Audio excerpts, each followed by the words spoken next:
Good evening. I'm your host, Hussein, and tonight on ANS News, we will be taking a deeper look into racism and its effects in a Canadian context. While many around the world believe that Canada is the model for inclusivity and equality, the truth is far from that. Racism has been a prevalent issue throughout Canadian history and still has continuous lingering effects that harm different communities. In this week's edition, I'll be discussing the effects of racism on different cultures and areas in Canada with our experts, Hussein, Mohammed, and Ali. Starting us off, our expert in Indigenous Studies of ANS, Mohammed Nasir. Thank you, Hussein. Canada, the sovereignty most commonly remarked as the world's capital of acceptance, inclusion, equality, and kindness. This stereotypical image created by the Canadian government has promoted a false sense of identity to its citizens. It has suppressed the voices of not only the Indigenous communities, but all ethnic minorities. According to a survey conducted by the IPSOS, a market research company, the Indigenous people are ranked second of likely victims to be targets of racism. Here at ANS News, I'll be discussing and educating on the factor and components of this statistic, the Catholic Church's stance on the issue, and what the future looks like in this community. The Indigenous people face various threats and challenges, and unfortunately, it hinders their social, economic, and political stature. The lack of rights to land, productive resources, and legal recognition of rights have negatively impacted them ever since the Europeans entered Indigenous land. An example of the discrimination that affects Indigenous communities can be seen within the outskirts of Nova Scotia. This injustice has broken families, destroyed habitats, and killed many citizens due to a concept more formally known as environmental racism. This type of racism is seen in ecological policymaking to target communities of color.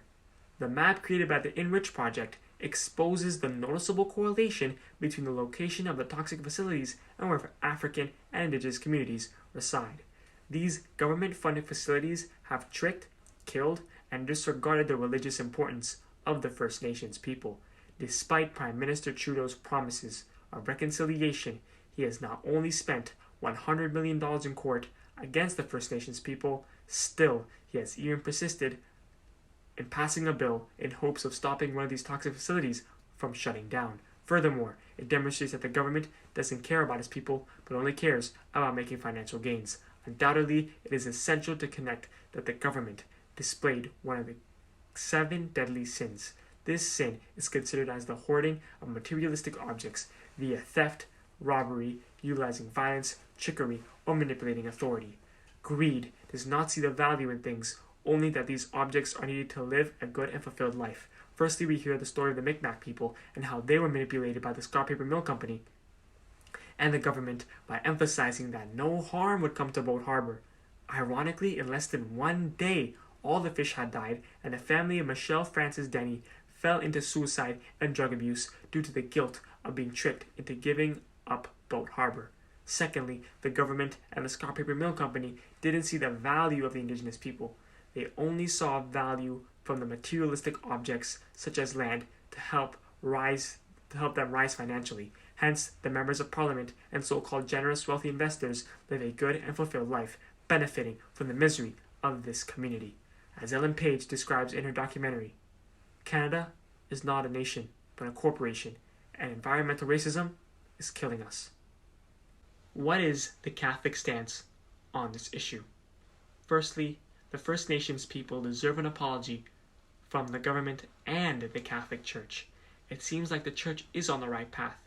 After the Catholic Church was exposed for murdering Indigenous children and hiding them underneath residential schools, Pope Francis decided that he would finally come and visit Canada to help reconcile on the Church's behalf.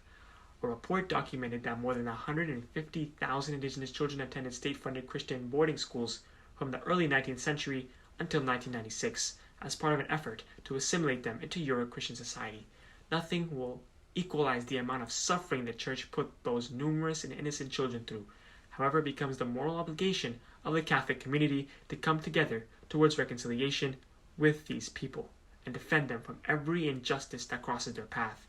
Let's see what the Catechism says about this prejudice. As St. Thomas Aquinas, one of the 5 critical thinkers, quotes, "The basis of ethics is to follow the natural desire for the good. Equated God is the highest good. As followers of God, we must follow his teachings and act upon the desire for the good and act against any injustice for the sole intention of God.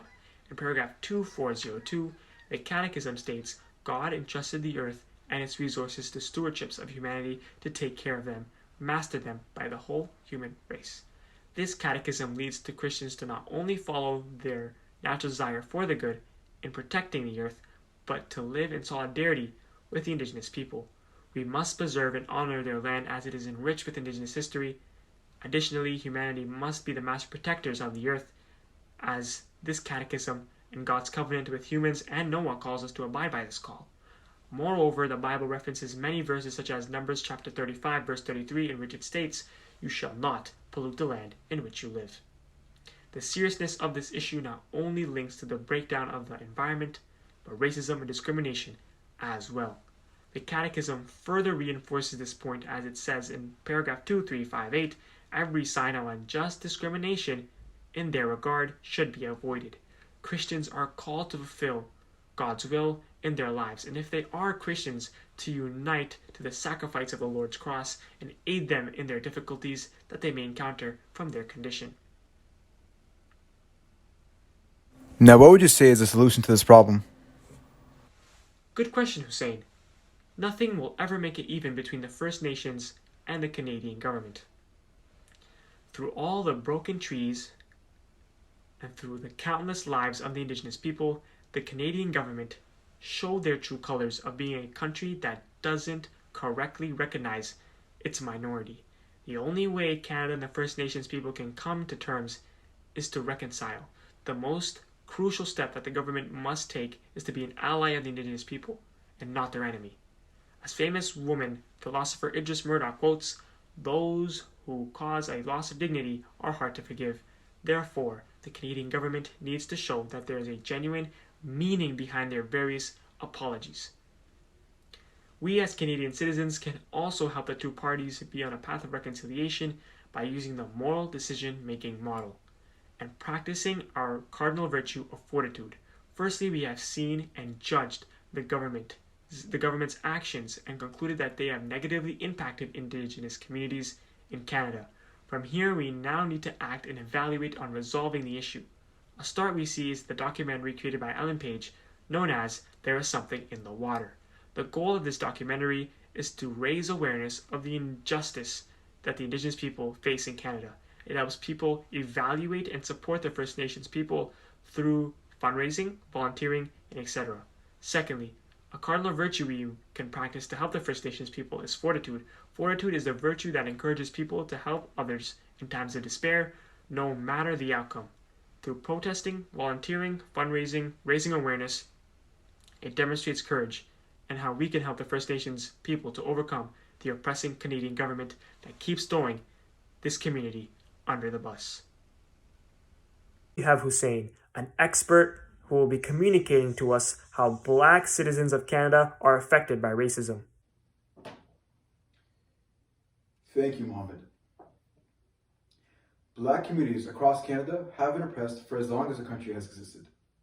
This oppression has come from many different means, such as systemic racism and even individual racism. BCG and Civic Action Canada performed a study I would like to bring attention to as they inform us of the severity of the oppression that Black people in Canada go through. Now in front of you are some mind-blowing stats that we need to be aware of. Black students are 4 times more likely to be expelled from a Toronto high school than white students. Black workers are 4 times as likely as white workers to report experiencing racial discrimination. And Black residents are 20 times more likely than white residents to be shot dead by police in Toronto. Another critical issue to note is one that our expert Mohammed discussed: environmental racism in Nova Scotia due to the placement of toxic facilities. Not only are Indigenous people victimized by this ecological racism, but it also targets the Black communities in Nova Scotia, as seen in the diagram.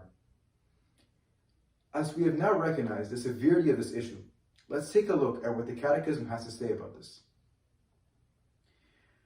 But any kind of social or cultural discrimination in basic personal rights on the grounds of sex, race, color, social conditions, language, or religion must be curbed and eradicated as incompatible with God's design. And this is said in paragraph number 1935.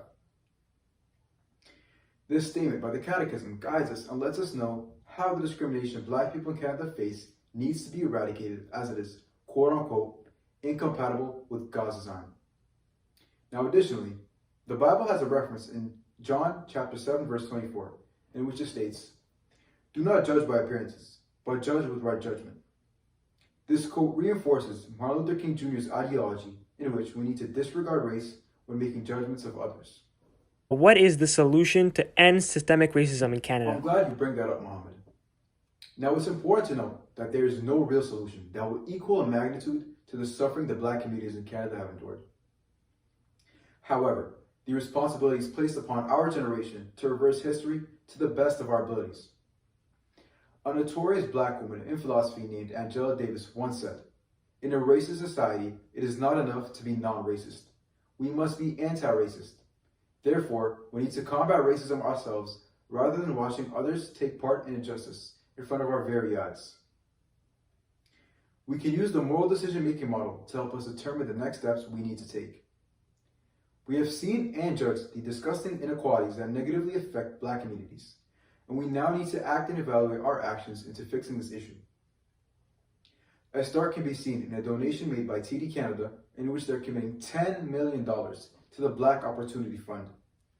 The mission of the VOF is to catalyze the growth of Black-led enterprises and to sustainably improve the quality of life for Black communities across Canada in a variety of areas.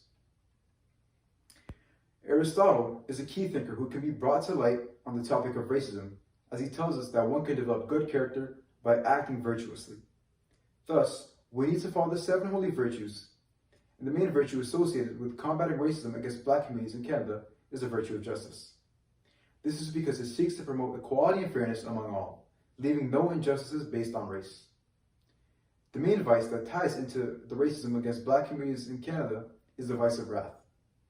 Achieving vengeance on someone simply for the color of their skin is not for someone who is deserving of it, as it is something out of their control. Now we have Ali, an expert who will be communicating to us how the Asian community is affected by racism in Canada. In recent years, racism towards Asian communities has risen at an unprecedented rate due to the COVID-19 pandemic. As a matter of fact, in British Columbia and Ontario, there are up to 80% drops in sales for Chinese Canadian restaurants. Every restaurant was struggling when it came to the lockdown set in place back in March of 2020, but it was Chinese Canadian food businesses that had seen a significant drop during the first 2 months of the lockdown. A report done by multiple advocacy groups, including the Chinese Canadian National Council for Social Justice, said that 1/5 of all anti-Asian attacks from March 2020 to February 2021 had taken place in an Asian food establishment. To be specific, a total of 1,150 incidents were reported, which included verbal harassment, physical attacks, and spitting on Asian Canadians. In Ottawa, it had been written by the Ottawa Police Service that hate crimes against East Asian and Southeast Asian people had skyrocketed to upwards of 600% since 2019. As the data shows, there has been a distinct increase in discrimination towards Asian people in Canada due to the COVID-19 pandemic. What is the solution to end Asian racism? Good question, Mohammed. Well, during the difficult time for everyone in the world, we should not be fighting amongst one another, but instead try to help each other out and make sure not to spread hate onto this world anymore. Taking a look at natural law, we can see how moral decisions should be inherently emphasized by our nation to establish principles of morality. The 4 steps of natural law have stated that we should learn to do good and avoid evil, preserve and protect life, procreate and educate, and pursue the truth and peace in society. The natural law tells us to avoid discrimination of other people and be the voice of peace. One of the most notorious beatitudes is love, and we should aim to love one another and strive to show love to everybody. This belief is also taught in Matthew chapter 25, verse 40, when Jesus says, "Truly I tell you, just as you did it to one of the least of those who are members of my family, you did it to me."